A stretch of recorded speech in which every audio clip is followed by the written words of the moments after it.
Obrigado, Sr. Presidente.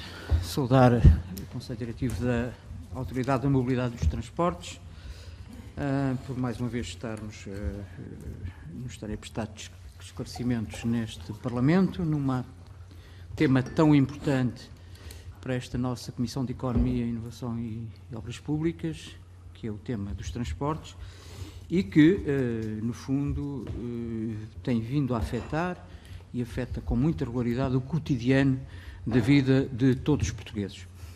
Como o Sr. Presidente disse, trata-se de uma necessidade básica do cidadão, que necessita de se deslocar. É também um contributo importante para aquilo que são as metas ambientais e que todos nós, enquanto cidadãos, também temos este tipo de preocupações.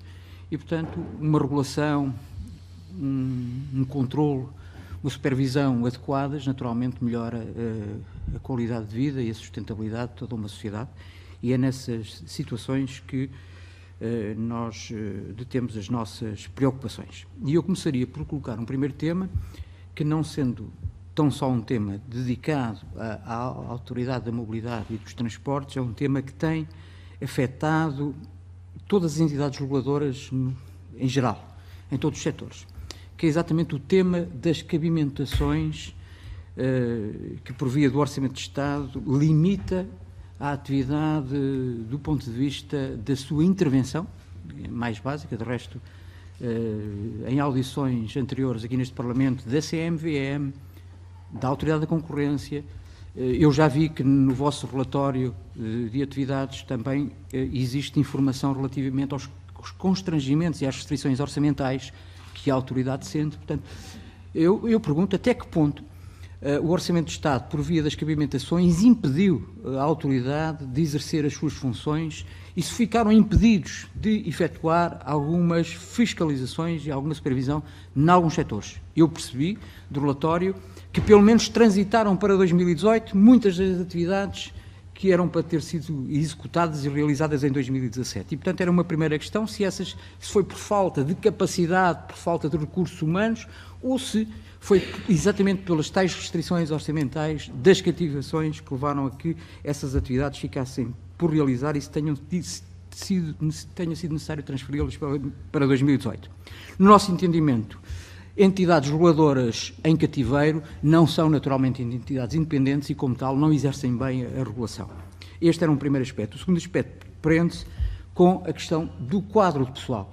Também deriva do Orçamento de Estado as restrições à contratação de pessoal no âmbito das autoridades supervisoras dos mercados. Percebi que o vosso quadro de pessoal vai ser incrementado, com técnicos, também auxiliares administrativos, mas pergunto se será nesse quadro financeiro que vos é presente para 2018, se é o suficiente, se é o necessário, se é o emergente, ou se eventualmente teria uma visão para mais longo prazo de contratação de pessoas em termos necessários e adequados à vossa função.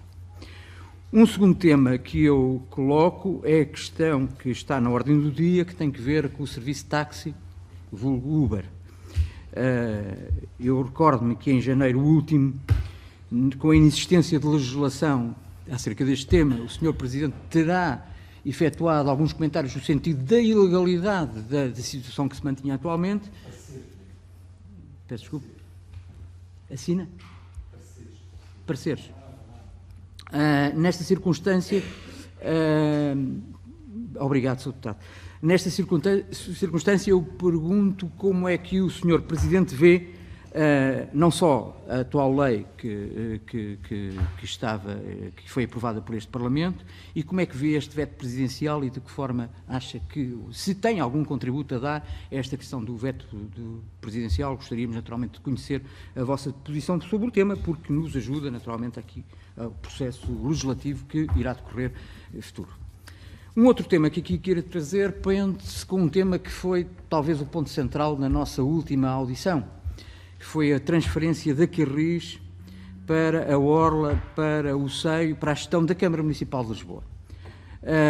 Na altura estava no espaço público uma polémica, porque alguns deputados, alguns grupos parlamentares entendiam que se tratava de uma alteração clara e evidente àquilo que era o contrato de serviço público e por isso mereceria, esse mesmo contrato mereceria o parecer da autoridade. O Sr. Presidente de resto expressou também aqui a sua versão nesse sentido. O Sr. Ministro do Ambiente não entendia como tal, mas posteriormente questionado, o Sr. Ministro do Ambiente veio-nos dizer, numa audição posterior, que estaria a Câmara de Lisboa a preparar as peças dessa alteração ao contrato de serviço público e que iria enviar para a Autoridade da Mobilidade dos Transportes. O que é um facto é que esse tema já saiu do espaço público, em termos de informação, não ouvi mais qualquer tipo, pelo menos poderá ser deficiência minha, mas qualquer tipo de informações sobre este tema, e gostaria que o Sr. Presidente da Autoridade nos fizesse aqui uma resenha e nos dissesse em que ponto de situação se está, se é preciso haver um parecer da Autoridade e em que circunstância, portanto, esse contrato de serviço público estará a ser alterado. Um outro tema prende-se exatamente com a ferrovia. Ferrovia e rodovia. Existe um estudo das Estradas de Portugal relativamente às condições degradantes em que se encontram os pisos de boa parte daquilo que é o nosso sistema rodoviário. Ainda ontem aqui no Parlamento o Sr. Ministro das Infraestruturas negou essa evidência. Eu pergunto de que forma ou até que ponto, tendo a autoridade também competências nesta matéria, no que toca a concessionários e boa parte do sistema rodoviário, se sobre esse ponto de vista se lhes é oferecido dizer-nos ou acrescentar alguma situação a este tema. Um outro tema importante é o estudo que os senhores realizaram em torno do sistema ferroviário.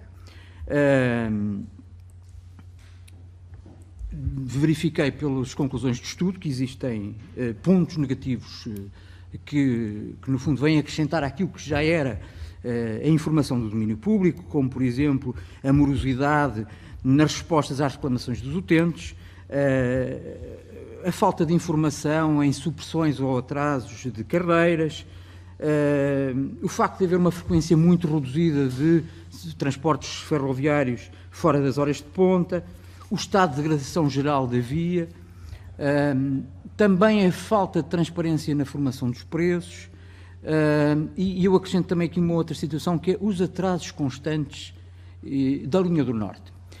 Nós sabemos que um utente, quando o atraso supera 1 hora, tem direito a ser ressarcido relativamente a esse prejuízo que esse transporte público, ou esse atraso, levou a esse utente. Acontece que sistematicamente, principalmente nos comboios noturnos, nos últimos comboios, chegou ao nosso conhecimento, a linha do Norte tem atrasos que vão até cerca de 50 a 55 minutos e depois, logo de seguida, o comboio rapidamente chega ao Porto. Dizem-nos que são obras na linha, que são necessárias efetuar, mas eu pergunto se não era mais fácil, até que ponto, por exemplo, deixar os comboios circular, uma vez que são os últimos, e depois iniciarem-se então as obras. Portanto, esta é uma questão que eu coloco, porque chegou ao nosso conhecimento esta situação, e pelos vistos quem utiliza, os frequentadores, os utentes usuais destes comboios têm. O prejuízo não é de 1 hora num dia, mas são muitas horas ao longo da semana, muitas horas ao longo dos meses, e isto, pelos vistos, tem sido constante. Portanto, era o tema que aqui deixaria. Um outro tema para nós preocupante é a questão do metro. Exatamente o da linha circular de Lisboa. É do domínio público, o Governo tem a vontade de fazer obras, de renovar a frota do metro em Lisboa, com um acréscimo de 2 estações, e eu pergunto, e para ser bastante, uma vez que o tempo está a terminar, vou tentar abreviar, eu pergunto de que forma é que a Autoridade da Mobilidade dos Transportes está a ver esta situação. Todos nós sabemos que dentro da região metropolitana de Lisboa temos qualquer coisa como quase 3 mil milhões de pessoas residentes. Não têm todos necessidade de ser transportados, mas grande parte tem necessidade de ser transportados. Portanto, e dentro de Lisboa, concelho, estão cerca de 550 mil pessoas. E quem tem necessidade de ser transportado para dentro de Lisboa são exatamente aqueles 2,3 milhões que estão fora. Eu pergunto se vê que este modelo de linha circular, que vai no essencial servir os turistas na cidade de Lisboa, se é um modelo adequado, sustentável, para um investimento tão grande, tão avultado para todos os portugueses, para a dinamização e o futuro do metro na região metropolitana de Lisboa. Sr. Presidente, eu tenho aqui apenas mais 2 questões, não sei se valerá a pena incluí-las já, não são para demorar muito tempo, e portanto agradecia então, essa disponibilidade dos restantes grupos parlamentares. E portanto, relativamente ao metro, para terminar, tendo o Presidente do metro aqui dito neste Parlamento que o metro não era um intercidades, então eu pergunto para que serve o metro, se é para ser um interfreguesias na cidade de Lisboa. É esta a nossa preocupação. Portanto, o que é que, estando tantos utentes, tantas pessoas a ser necessitadas do seu transporte fora da cidade de Lisboa, porque é que o metro passará a ser um interfreguesias na zona mais central do Concelho de Lisboa? Para terminar muito rapidamente, 2 temas. A questão das tarifas, dos aumentos ilegais, vi que houve notícias sobre esse tema, de resto, os senhores encontraram nos estudos que fizeram tarifas ao dobro daquilo que é permitido por lei. Como é que estão esses processos contraordenacionais? E gostaria de saber a dimensão.